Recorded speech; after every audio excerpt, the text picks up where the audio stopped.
A reminder, if you're going somewhere this evening, take your phone with you. Check on the KRGB weather app so you can see the radar right there on the screen. And check it out this afternoon. It is getting wet out there. Some very heavy rain in the valley once again. We have a flash flood watch in effect until 9 p.m. for all the valley. Flood advisory in effect for a couple locations. We'll zoom in on in a second, but mostly central Hidalgo County, western Willacy County, and then also down into southwestern Cameron County. All this rain popping up and moving very slowly, kind of north or northeast, and in some cases kind of just expanding too in coverage. So there are the advisories. Took the rain off for a second. Most of central Hidalgo County, from west of Fayetteville through just south of San Manuel, and then across western Willacy County, including Lyford, Raymondville, Sebastian, and then just north of Monte Alto. These advisories in effect. Some of the heaviest rain over the last half hour has been in central and western Willacy County. Heavy rain from Raymondville to the southwest, and this advisory is until 6:45. You could end up with a couple inches of rain. The rate that the rain's coming down in this little spot right in here, southwest Willacy County, about 2 inches per hour. So if that intensity stayed there for an hour, you would get about 2 inches of rain, but it's moving and shifting a bit. But still, a lot of these places have a good potential to get more than an inch or close to 2 inches or more of rain.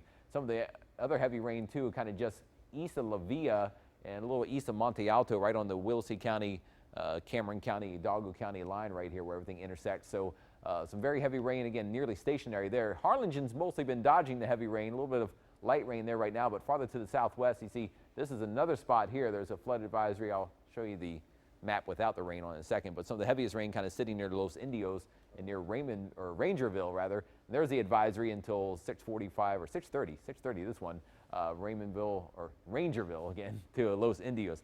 So many towns go through there. And farther to the west in Starr County, can't forget you too. Heavy rain coming down around San Isidro, but moving east into Hidalgo County, but no advisories there. And some of the heaviest rain today has been mostly just outside the valley, but this might be the last really wet day in the valley. We still have a chance tomorrow and Sunday morning, but maybe not as widespread. 78 right now in McAllen, 71 in Brownsville. This evening, most of the rain ending a little after sunset, so a good chance for heavy rain up through about 7 or 8 o'clock and then kind of dying off. Maybe a couple of little showers left later tonight. Future Track tries to keep the rain going in the lower valley through about 9 or 10 o'clock or so. Even close to midnight, it still has some rain in parts of the valley. So we'll see if it hangs on that long, but at least for the first couple of hours after sunset, there could still be some rain before things kind of just go very isolated overnight.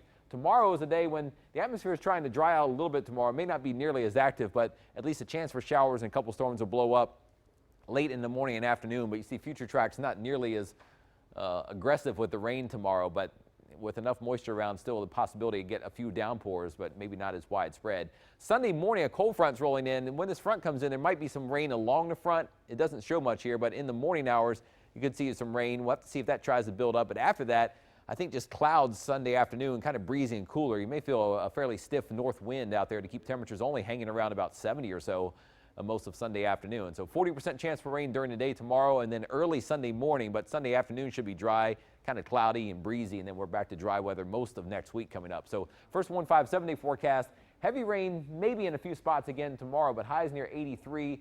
We could build up a couple showers or storms. Rain should end Sunday morning, and then after that, dry weather for the most part. I mean, some of the models say that we may end up with some low clouds at times by Wednesday, Thursday, and Friday that could maybe cause a sprinkle or two one of those days, but essentially very little rain after Sunday morning. We're back to somewhat cool temperatures for spring break week with highs in the 70s and lower 80s and lows in the 50s and 60s. But we still have lots of rain out there this evening, and we'll keep tracking it in your first 4 and 5 forecast, so stay tuned.